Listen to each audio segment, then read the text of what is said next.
और बुलेटिन में बात सर्वे के दौरान की सबसे बड़ी बातों की करेंगे। जो 3 सबसे बड़ी बातें हैं वो ये है कि आज हिंदू पक्ष ने, वादी पक्ष ने सर्वे में, कमीशन की कार्रवाई में शिवलिंग मिलने का दावा किया है और इसके बाद हिंदू पक्ष ने कोर्ट में शिवलिंग मिलने वाली जगह को सील करने की मांग की, एक एप्लीकेशन के जरिए, एक प्रेयर के जरिए, एक प्रार्थना पत्र के जरिए। वाराणसी कोर्ट में गुहार लगाई गई कि जिसे कोर्ट ने उस गुहार को, उस प्रार्थना पत्र को स्वीकार कर लिया और शिवलिंग वाली जगह को सील करने के निर्देश दिए हैं, शिवलिंग को सुरक्षित करने का आदेश दिया है और इसके अलावा ये सब कुछ सुनिश्चित करने के लिए जिला प्रशासन, पुलिस प्रशासन और सीआरपीएफ के कमांडेंट को आदेश दिया है, व्यक्तिगत रूप से जिम्मेदार बताया है। आज इस कमीशन के बाद हिंदू पक्ष ने दावा किया कि बाबा मिल गए।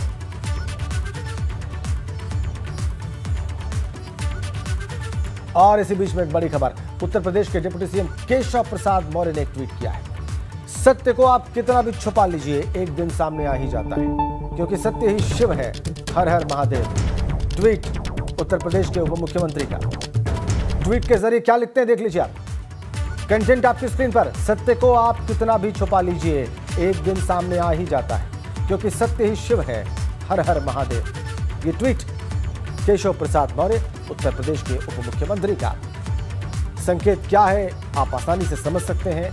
आज जो कमीशन की कार्रवाई हुई है, उसके बाद जो दावा किया जा रहा है, उसके बाद ये ट्वीट। तो सर्वे के बाद आज प्रशासन और हिंदू और मुस्लिम पक्ष के लोगों ने अपने अपने दावे किए। दिखाते हैं कि सर्वे के बाद किस पक्ष ने क्या कहा।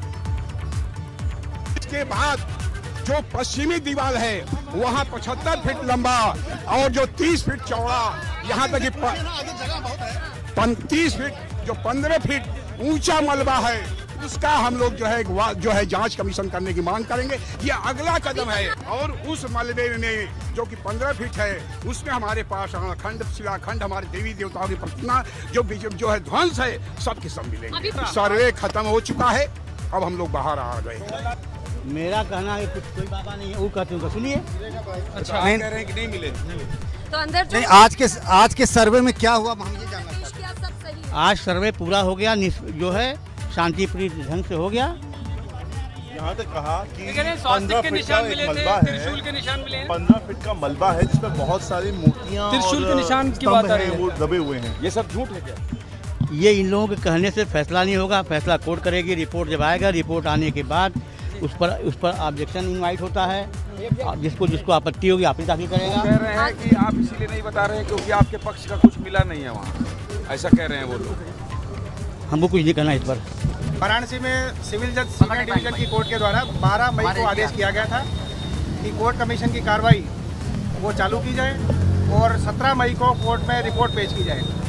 12 मई के आदेश के बाद जो 3 कोर्ट कमिश्नर्स हैं, उन्होंने निर्णय लिया था कि 14 तारीख से कोर्ट कमीशन की कार्रवाई उस दिन तक करेंगे जब तक ये कार्रवाई समाप्त नहीं हो जाती है। 14 तारीख को उनके द्वारा कार्रवाई शुरू की गई। जो कमीशन कार्रवाई थी उसका समय कोर्ट ने ऑलरेडी 8 से 12 तक निर्धारित कर रखा था। सुबह 8 बजे से 12 बजे तक 14 और 15 मई को भी कार्रवाइयाँ हुई। 15 मई को जब लास्ट में डे कंक्लूड होना था, उन्होंने डिसाइड किया कि 16 मई को भी सर्वे जारी रहेगा, कोर्ट कमीशन की कार्रवाई जारी रहेगी। वो कोर्ट कमीशन की कार्रवाई आज 16 तारीख को भी चली और लगभग 2.25 घंटे चलने के उपरांत 10:15 बजे आज कोर्ट कमीशन ने अपनी कार्रवाई को कंक्लूड कर दिया है। आज ये कोर्ट कमीशन की कार्रवाई वाराणसी के जो आदि विश्वेश्वर ओल्ड टेम्पल कॉम्प्लेक्स के बारे में जो न्यायालय के आदेश से की जा रही थी, वो समाप्त हो गई है और अब आज के 10:15 बजे के बाद इस कोर्ट कमीशन की कार्रवाई में कल जब तक अदालत में जवाब नहीं लग जाता है तब तक कोई कार्रवाई नहीं होनी है। अदालत का अगला आदेश क्या आएगा वो 17 मई को पता लगेगा। सभी पक्षकार बड़े ही संतुष्ट होकर वापस गए हैं। सभी पक्षकारों का इसमें पूरा योगदान रहा है और कोर्ट के आदेश जो भी थे उसका सभी पक्षकारों ने बराबर पालन किया। जिसको भी जहाँ पे कोई भी इंस्ट्रक्शन दिए गए थे कोर्ट कमीशन के द्वारा वो पालन किए गए और संतुष्टिजनक कोर्ट कमीशन के तीनों ही सदस्यों ने ये कोर्ट कमीशन की कार्रवाई 10:15 बजे समाप्त कर दी। सबसे पहले तो मैं ये बताना चाहूँगा कि ये व्यापक स्तर का सुरक्षा व्यवस्था जो हम लोग के उसके कई चरण थे। सबसे पहला चरण ये था कि हम लोगों ने जितने भी पक्ष थे, जितने भी स्टेक होल्डर्स, लगातार हमने जिलाधिकारी ने और मंडलायुक्त ने बैठक करी।